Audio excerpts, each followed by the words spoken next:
Hi. I'm Bob Bottoms. John University. Yeah. Nice to see you. Delighted to have you here. That's very nice to be And here. we have your car here. Glorious day. Morning. We'll get you over, and I think we're going to class at 12. We're going to class or lunch? Both. Both. Oh, right.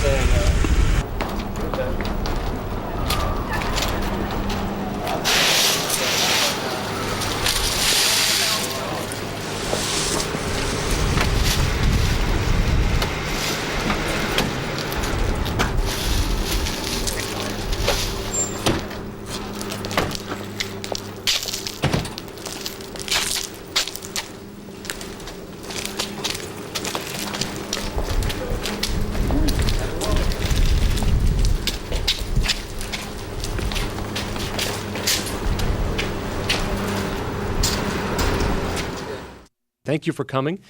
The floor is open to your questions. I will serve as moderator and try to get everybody's questions in, but without further ado, please welcome Mr. John Major. Mr. Prime Minister, first question. Now, I think I'm going to have plenty of time this evening to say anything I wish to say in terms of statements. So if we could just deal with questions now.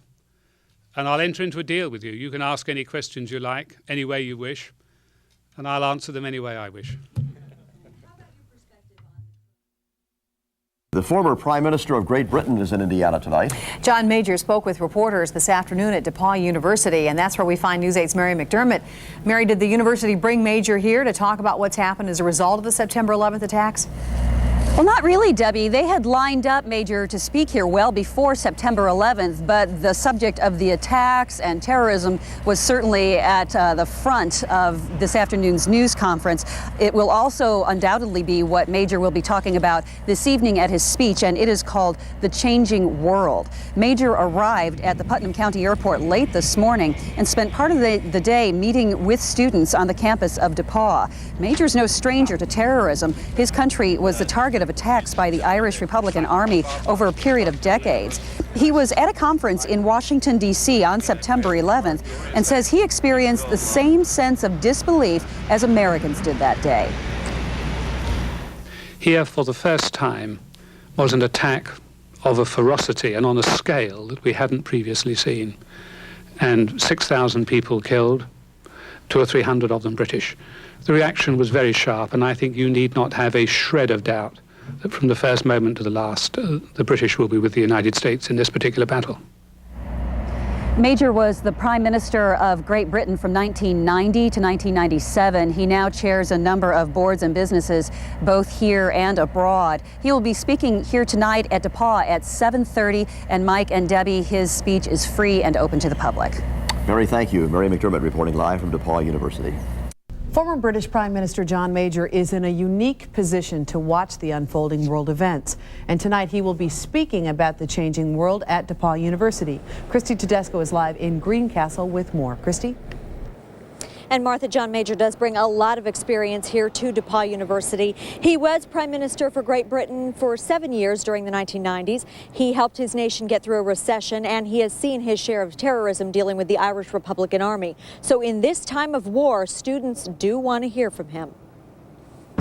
There's quiet anticipation on the campus of DePauw, students looking for knowledge. Where we can go in a political sense. Hoping to broaden their understanding of these times. Because I think that a lot of students kind of live in a little bubble here. They want to hear from this man, Britain's former Prime Minister John Major. He arrived in Greencastle today under low-key security, anxious to talk about our changing world, the destruction in New York City, the terrorism. And what we've seen over the last 20 years is terrorism becoming more and more self-confident, and terrorism in its total sense growing. So I think the scale of this particular atrocity left no choice but the sort of reaction we've seen. Major believes the U.S. warplanes must mark their targets and go after Osama bin Laden. He says the battle in Afghanistan is necessary. If not now, when? And he believes the U.K. will stay committed to Operation Enduring Freedom. 6,000 people killed, 200 or 300 of them British. The reaction was very sharp, and I think you need not have a shred of doubt that from the first moment to the last, the British will be with the United States in this particular battle. And there should be no doubt that American students like those at DePauw have a bright future, according to Major. Even with the bombings and our bear market, the struggling economy, opportunity is rich. The world is smaller than ever it was. The range of opportunities are wider than ever they were. There is nothing these days that a student with the ability, the luck, and the aptitude cannot achieve if they wish to achieve it. Now, for his speech tonight, about 1,400 people can fit into the auditorium here at DePauw University. We were told by university officials they expect that auditorium will be at capacity. Live in Greencastle, I'm Christy Tedesco. Martha, back to you. Thank you, Christy. And Major's speech is free and open to the public. As he said, it's at 7:30 in the Kresge Auditorium of the Performing Arts Center that's on the DePauw University campus in Greencastle. A question and answer session will follow the speech. Well, one of Great Britain's former prime ministers wants us to know that his country is behind us 100% in the war on terrorism. John Major is speaking tonight at DePauw University. That's where we find News 8's Mary McDermott. And Mary, is Major going to be talking strictly about the war? Well, Mike, his speech here was scheduled well before September 11th, but there is little doubt that the people who come hear him speak tonight will want to hear his views on the war on terrorism. A plane carrying a man who once held the highest elected office in Great Britain landed late this morning at the humble Putnam County Airport. John Major was Prime Minister of Great Britain from 1990 to 1997. His country has seen its share of terrorism, but Major says none of it compares to the events of September 11th. The scale of the destruction in New York and Washington was on a larger scale than any we've seen in any terrorist attack before. And what we've seen over the last 20 years is terrorism becoming more and more self-confident, and terrorism in its total sense growing. Major was in Washington on the day of the attacks. I was in New York on September the 9th and September the 10th, and I was in Washington on September the 11th. So I guess I shared the same sort of emotions that everyone else in this room will have shared, the sheer disbelief at the scale of it. Major says the war on terrorism will be long and difficult. He says the most difficult part of it will be diplomatic. But he says from beginning to end, we can count on his country for support. Here, for the first time, was an attack of a ferocity and on a scale that we hadn't previously seen. And 6,000 people killed, 200 or 300 of them British. The reaction was very sharp, and I think you need not have a shred of doubt that from the first moment to the last, the British will be with the United States in this particular battle. Major is speaking here tonight at DePauw at 7:30. His speech is at the Performing Arts Center. And Mike and Debbie, it is called The Changing World. It is free and open to the public. It's about 5 minutes after 6 now. What's Major doing right now, Mary? I can't tell you what he's doing at this very moment, Mike. However, he is pursuing a number of business interests. He chairs a number of different boards. For example, he is a member of the board of directors of the Mayflower Corporation. All right, very good. Mary McDermott, thank you. Reporting live from DePauw University. Mr. Major, DePauw University welcomes you to our campus.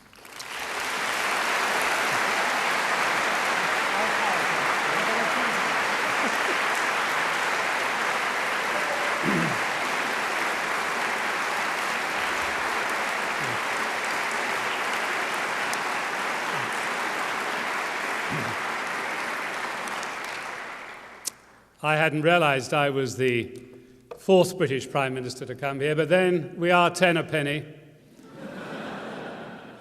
And I don't want, President, you to worry a moment about confusing me with Tony Blair. It's entirely understandable. He stole most of my policies. I'm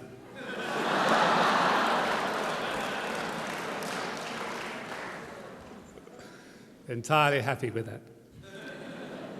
And I'm delighted to be here this evening as part of the Timothy and Sharon Ubben lecture series. It's a very great privilege to join you at this university tonight. Former British Prime Minister John Major told a DePauw University audience tonight that a long and difficult campaign lies ahead in fighting terrorism. Major outlined the short-term obstacles, but also talked about longer-term solutions. News 8's HARLAN joins us now with more on this. Cor? Well, Mike and Debbie, this is a very interesting speech tonight. We haven't heard much about economic reform as a way to solve terror, but during his speech tonight at DePauw, as you mentioned, Major did talk about using military power, and he also suggested that better living standards for more Middle Eastern people could be the key to solving terrorism in the long term. Former Prime Minister John Major says that Britons will stand shoulder to shoulder with America in the worldwide fight against terrorism. And he told the DePauw University audience Monday night it will be a fight like none before it. This isn't a war like Iraq, with fixed targets and a straightforward mission and a certainty of when it was over. It is very different. And we are now beginning to see the start of the answer. Major hinted at what lies ahead for the Western democracies, a tough set of obstacles for holding together an anti-terrorist coalition, and longer term, the Prime Minister says stopping terror may require better living conditions for masses of people living in the Middle East currently in poverty. We rich nations are going to have to address the economic ills of poorer nations much more constructively than ever we have done in the past. Nafat Nasser, chair of the Political Science Department at DePauw, watched Monday night's speech. Terrorism, in his view, goes hand in hand with the deplorable living conditions some Middle Eastern people endure every day. And it's Dr. Nasser's view that solving some of that poverty might help solve some of the terrorism as well. I was hoping that he would address the roots of terrorism and how to deal with that, rather than this, I think, overwhelming emphasis on the military aspect. Now, Professor Nasser says that a military response in this case should be the first response to this terrorism and to terrorism anywhere. He says in the years to come, though, bombing more and more people in the Middle East will likely make terrorism worse, not better. And he says one way of stopping terrorism is to reform governments in the Middle East and allow more people to have more money and more decent living conditions. Mike and Debbie? Interesting, Cor. Thank you. Cor HARLAN in our newsroom. And tonight, a former British Prime Minister said terrorists are more confident than they were 20 years ago. John Major flew into Greencastle for a speech at DePauw University. He explained how September 11th dramatically affected his country. Here, for the first time, was an attack of a ferocity and on a scale that we hadn't previously seen. And 6,000 people killed, 200 or 300 of them British. The reaction was very sharp, and I think you need not have a shred of doubt that from the first moment to the last, the British will be with the United States in this particular battle. Mr. Major was with former President Bush 10 years ago in the Persian Gulf War. This morning, students and staff at DePauw University are talking about a visit to their campus by a former world leader. Former British Prime Minister John Major spoke last night at DePauw, sharing his thoughts about the war on terrorism. Major was Prime Minister for 7 years during the 90s, and he has seen his share of terrorism with the Irish Republican Army. I was sitting there at the cabinet table. The missile landed, blew in all the reinforced windows, the reinforced curtains, and severely damaged Downing Street. A few feet closer, and the IRA would have been successful in their attempt to murder the British Prime Minister. And what we've seen over the last 20 years is terrorism becoming more and more self-confident, and terrorism in its total sense growing. So I think the scale of this particular atrocity left no choice but the sort of reaction we've seen. Major says Britain stands firmly behind the U.S. in Operation Enduring Freedom.